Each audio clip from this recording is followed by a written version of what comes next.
es lo importante. Ahora, ¿cómo vamos a evaluar? Lo vamos a evaluar con lo que es la escala de Glasgow. En la escala de Glasgow vamos a ver, vamos a tener tres componentes, que es la respuesta ocular, la respuesta verbal y la respuesta motora. La respuesta ocular tiene un puntaje de 4 puntos. Entonces, cuando digo que si se observa, si un paciente tiene la apertura ocular espontánea, entonces le vamos a otorgar un puntaje de 4. Si el paciente está con los ojos cerrados y le pedimos que abra los ojos con una voz fuerte y clara, si el paciente abre con una respuesta a la voz, entonces se le va a dar 3 puntos. Si el paciente no abre los ojos y tenemos la posibilidad de hacerle algún tipo de estímulo doloroso, nociceptivo, en este caso podemos comprimir la parte de la región supraorbitaria, entonces, y el paciente abre los ojos, entonces tiene una respuesta al dolor, entonces le damos un puntaje de 2. Pero si el paciente no presenta una apertura ocular, le vamos a dar un puntaje de 1. En la respuesta verbal, para la respuesta verbal le hacemos una pregunta concreta al paciente. Como ejemplo, ¿en qué mes o en qué mes estamos? Entonces, si nos dice estamos en marzo y si estamos en marzo, entonces le vamos a dar un puntaje de 5 porque responde de una manera adecuada. Si nos dice otro mes, junio, por ejemplo, entonces decimos que este paciente está confuso. Entonces le otorgamos un puntaje de 4.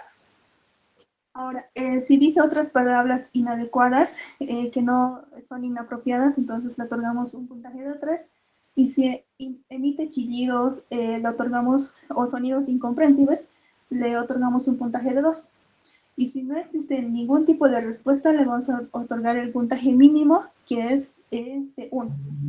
En la respuesta motora va a tener 6 parámetros.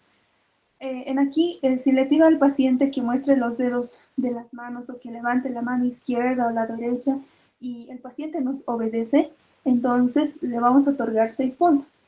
Si no obedece y se le aplica un estímulo doloroso y si el paciente localiza dónde le estamos realizando el estímulo doloroso, entonces vamos a ponerle 5 puntos.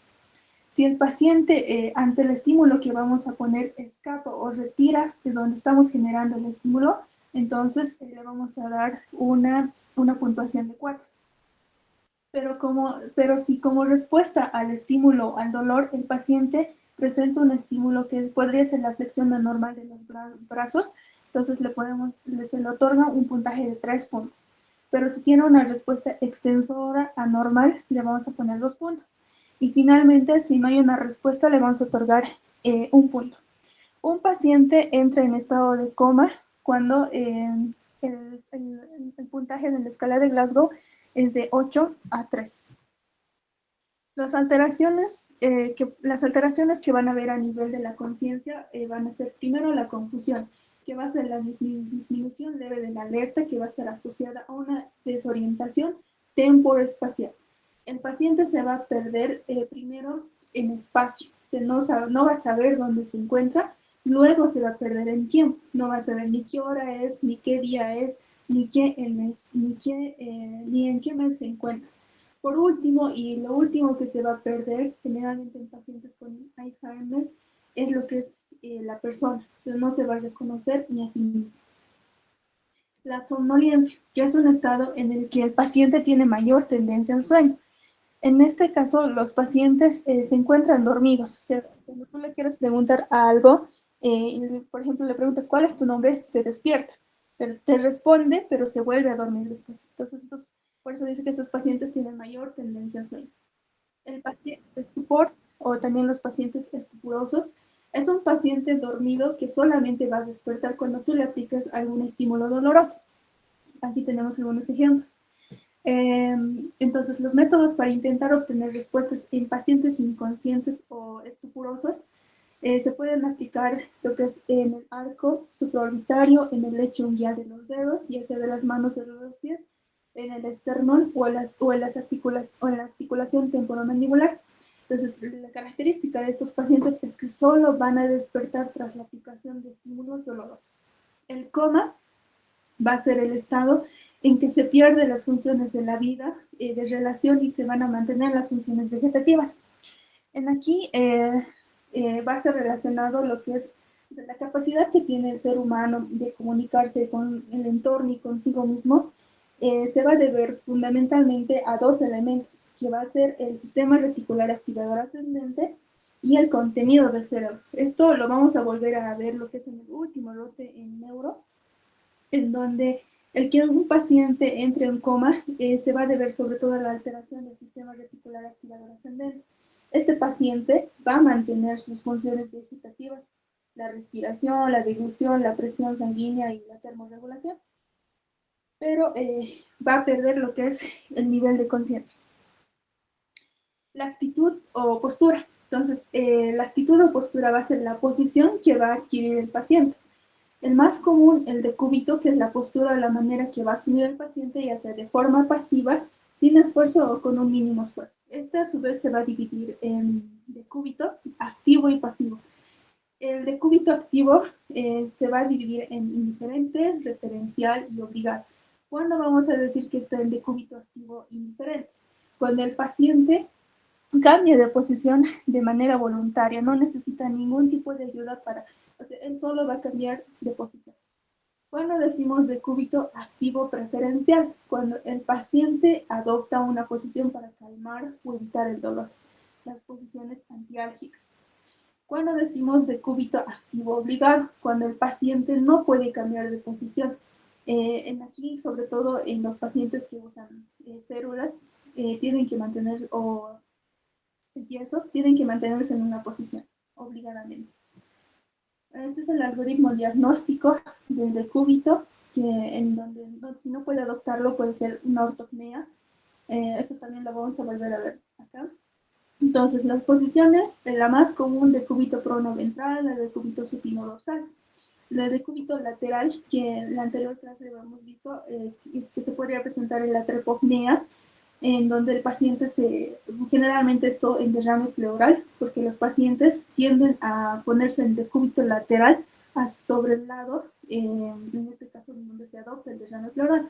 Si el derrame pleural está en el lado derecho, entonces el paciente va a optar por la posición de decúbito lateral derecho, porque de esa manera alivia su dolor. La posición genupectoral, que es muy importante. Esta posición tal vez podría entrar en lo que es en el ECOE, porque el paciente se arrodilla y apoya lo que es el pecho en la superficie con la cabeza hacia un lado y los glúteos elevados. A esto también se le llama la plegaria maometánea y es característico de las pericardias. La posición ortopneica también es importante. En su ECOE les pueden poner a un paciente sentado en la camilla, recostado sobre una almohada hacia adelante. Entonces, esto es la posición ortopneica, que es característica. Hemos dicho que hasta cierto punto, antes se decía que era patognomónico de la insuficiencia cardíaca congestiva, pero no, porque también los pacientes con asma y con enfermedad pulmonar obstructiva crónica presentan lo que es la ortopnea, que es una disnea que es en decúbito dorsal, o sea, el paciente no puede tolerar estar recostado porque ya se está ahogando, entonces necesariamente tiene que sentarse o aumentar las almohadas para estos pacientes literalmente duermen sentados. La posición de cuclillas, el paciente se va a centrar sobre sus propios talones con las rodillas flexionadas, y esto es muy clásico en los pacientes que tienen sobre todo la tetralogía de Fallot, porque va a disminuir el retorno venoso y por ende se va a reducir la hipoxia. La posición de Trendelenburg es un paciente en decúbito supino con una inclinación de 15 a 30 grados. Esta posición también se usa dentro de las posiciones quirúrgicas también, y se puede dar en casos de hipotensión o shock hipovolémico porque mejora el retorno venoso. La posición de Parkinson es una postura que este paciente va a estar encorvado hacia adelante, va a tener rigidez de tronco y miembros. Los brazos generalmente siempre lo van a manejar como aquí, se ve semiflexionados, los codos pegados al cuerpo y temblor en reposo.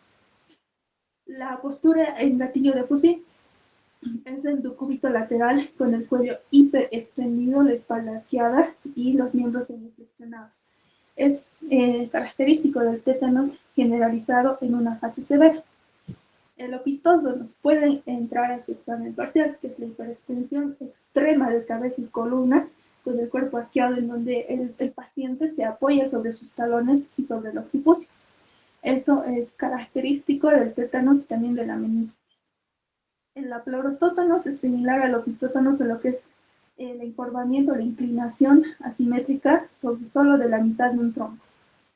En prostótonos, la posición fetal, el cuerpo se curva hacia adelante con la flexión del cuello, tronco y extremidades.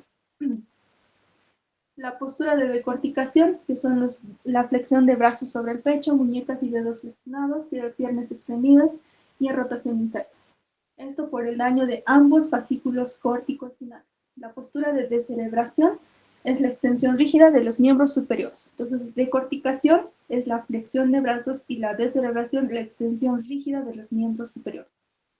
Esto por daño de la parte superior del tallo del encéfalo.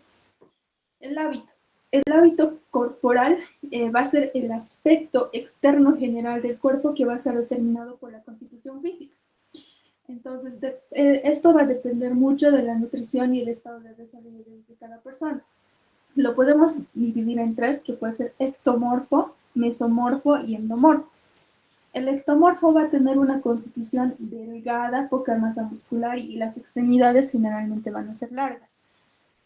En el mesomorfo va a tener una constitución musculosa, hombros anchos y una cintura estrecha. El endomorfo tiene una constitución con un cuerpo redondeado, una mayor acumulación de grasa. El biotipo. El biotipo se refiere a la constitución de la persona. Para ver el biotipo, se puede usar el ángulo cifoideo, también llamado ángulo epigástrico o ángulo de Charpy, porque nos va a ayudar a estimar el biotipo de una persona en base al ángulo, en base a los grados que nos dé este ángulo. Entonces, la clasificación más usada es la de Giovanni, entonces que nos dice que un biotipo puede ser longilíneo, normolíneo o puede ser brevilíneo. Cuando decimos que es longilíneo o también leptosómico, cuando es menor de 75 grados, tiene un ángulo agudo, entonces es un tórax mucho más estrecho. Esto generalmente en tórax alargado, en pacientes que tienen síndrome de Marfan, sobre todo porque ellos son muy altos. El normosómico normolíneo tiene un ángulo de Charpy de 75 a 90 grados. Es un tórax proporcional, es simétrico y es un biotipo intermedio armónico. Es decir, una persona que no es ni tan alta ni tan baja. El pícnico o brevilíneo tiene un ángulo mayor de 90 grados, es más obtuso. Tiene un tórax mucho más ancho, es corto y es un abdomen prominente. Entonces, si una persona es alta y tiene un tórax alargado, entonces tiene un biotipo leptosómico o longilíneo. Más que todo el síndrome de Marfan se presenta. Las fascias. La fascia van a ser, bueno, vamos a tener diferentes tipos de fascias. Hay un montón de fascias. La fascia compuesta va a ser de la fascia de una persona que está clínicamente estable, se encuentra lúcida, tiene buena conservación general.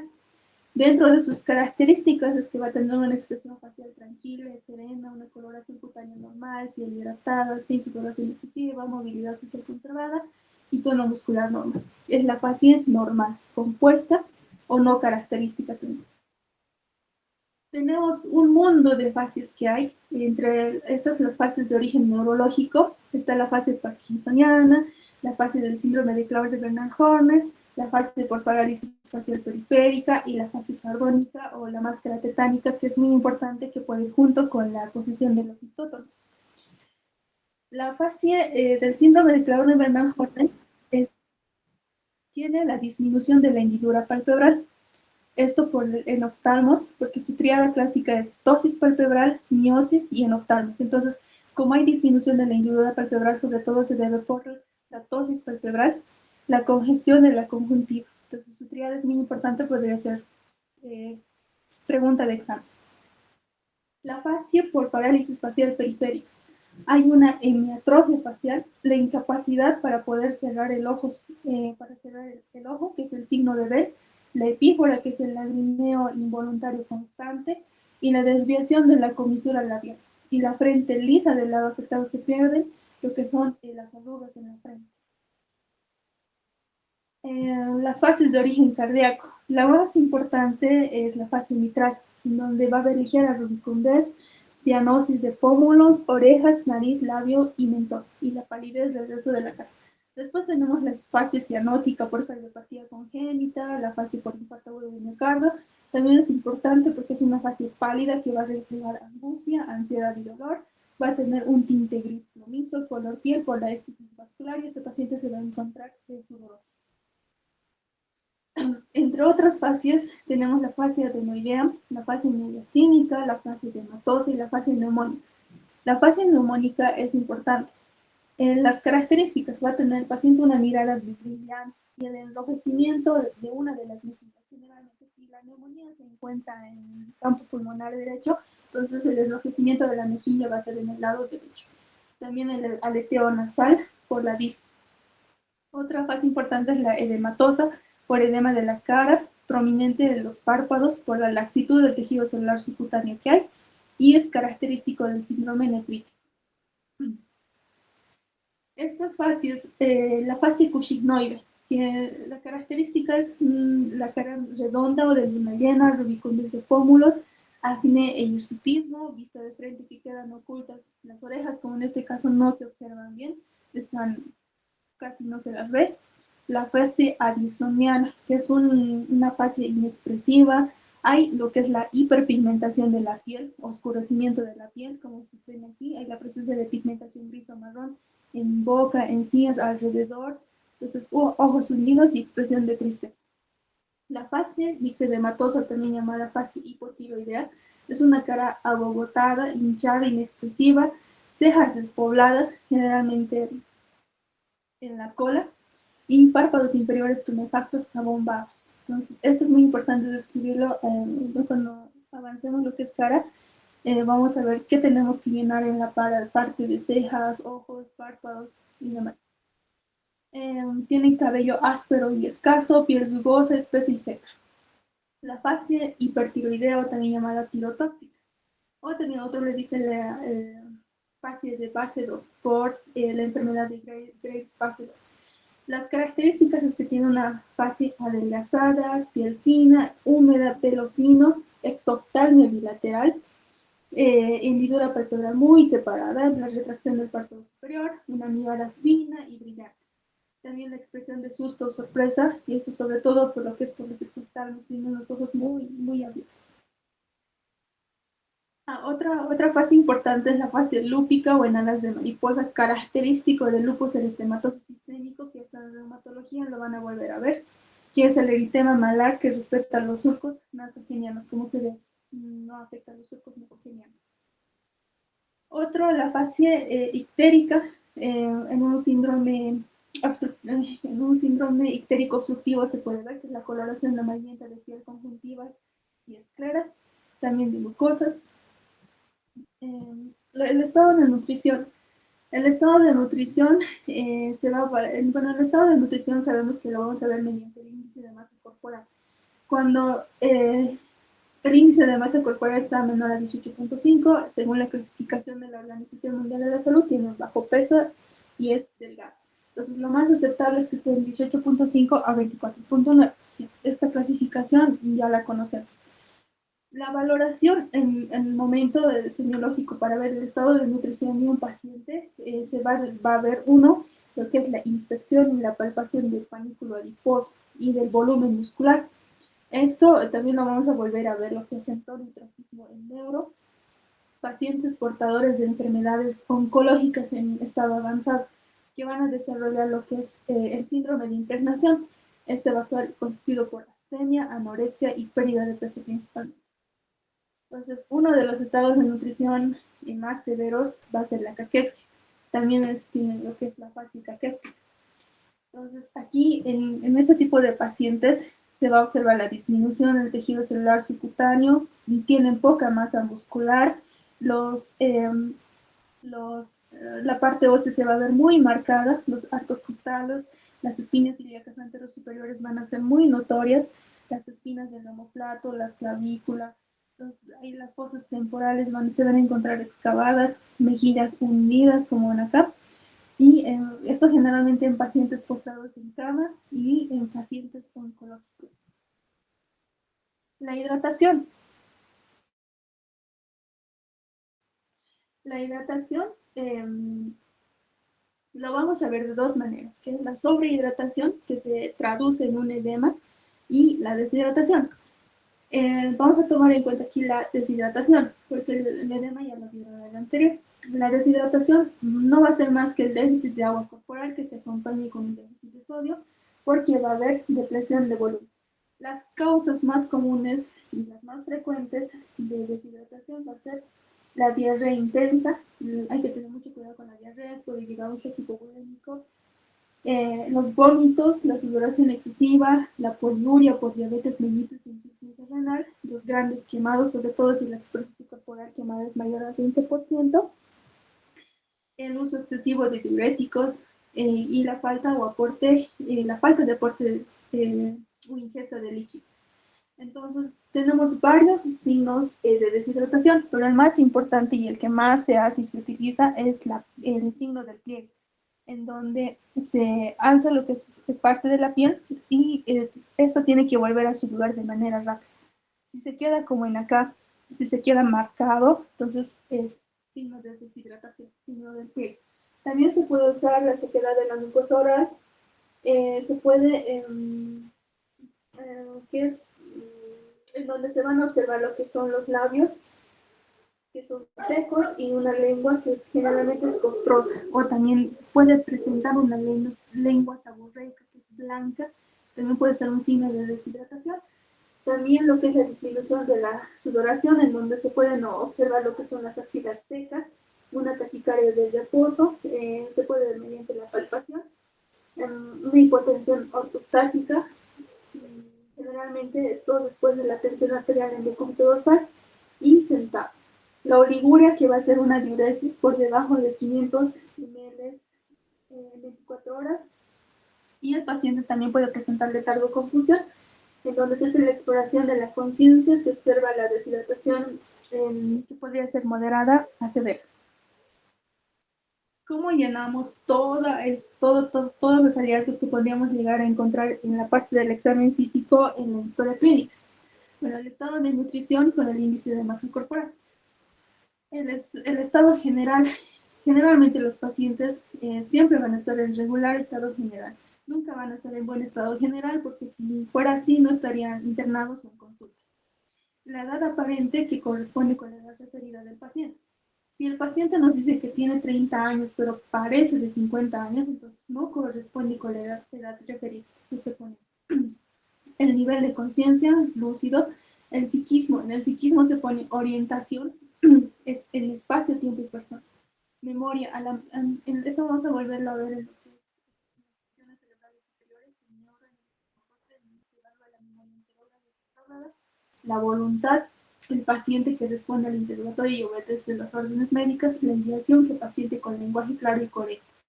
El biotipo. En el biotipo le ponemos normalino. Si es una persona de constitución normal, o sea, tiene una estatura normal y promedio, entonces le ponemos normalino.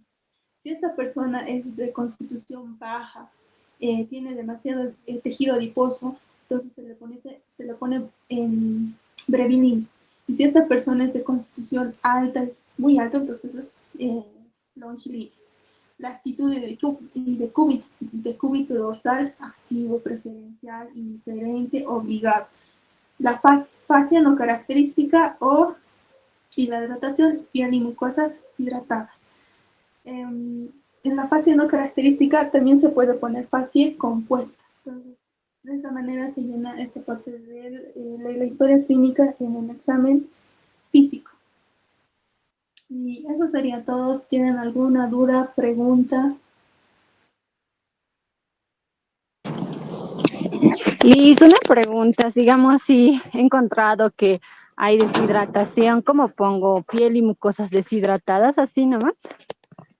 Piel y mucosas deshidratadas con signo del pliegue positivo, lo puedes poner, signo de pliegue positivo. Porque si es un paciente deshidratado, tendrías que haber encontrado signo del pliegue, entonces le pones signo del pliegue positivo. Piel y Liz, mucosas claro que deshidratadas, signo del pliegue positivo. Uh-huh. Auxi, otra pregunta, y sobre la sobrehidratación. En ahí ya evaluamos lo que es el edema. El edema lo vamos a ver con el signo de Godet, ¿no ve? Signo de Godet, una cruz, dos cruces, tres cruces, según cuán de profundidad sea el edema. Entonces, eso generalmente se va. Esto por un aumento en la ingesta de. Puede ser si la deshidratación se produce por la falta de aporte o ingesta, la sobrehidratación, el edema por un aumento excesivo en la ingesta de líquidos. Entonces, eso se le mide con el signo de Godet. Entonces, claro, signo de Godet, la sobrehidratación. No sé si Otra respondí tu consultita, ¿no? Otra consultita. Digamos, bueno, hemos hablado de un estado de conciencia, no veías dicho de somnolencia. Me ha pasado, digamos, de que ves al paciente ahí y digamos que en la noche no ha dormido bien y tú le estás preguntando y medio que se está queriendo dormir. ¿Lo consideramos como somnolencia? Sí, porque es un paciente que ya se está durmiendo. Entonces, sí se considera como somnolencia, porque quiere Gracias. dormir. Sí.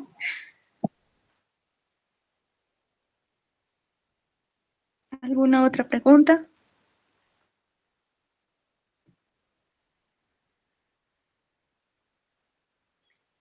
A Oxy sus diapositivas nos va a pasar. Sí, les voy a pasar ahorita al grupo, una vez terminando, entonces les voy a pasar. Bien, si no hay más preguntas, nos veríamos al próximo miércoles, creo que es cabeza, creo que ya cabeza, toda la descripción de lo que es cabeza, ojos, nariz, oreja y demás.